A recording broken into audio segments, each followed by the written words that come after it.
PLA on point.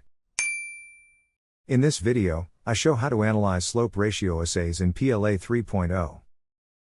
Slope ratio assays are one of the classical approaches to relative potency calculation. Recently, they became more popular in cell and gene therapy, if no full dose response curve is available. Such assays compare the potency of a test substance to a standard reference, when both elicit a quantitative response that is linear with respect to the dose. They usually show the same response at zero dose. At higher doses, the response increases proportionally. The relative potency is finally determined, based on the ratio of the slopes.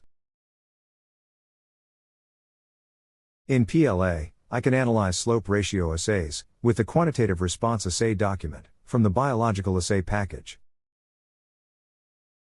The document allows me to define a linear dose sequence simply by entering the number of steps, the first dose, and the value to be added to each step. Or, I define each step manually. Then, I set the analytical model to slope ratio.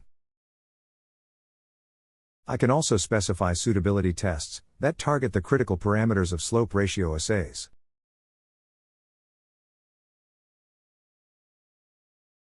The results on the dashboard provide a first glimpse on the assay performance.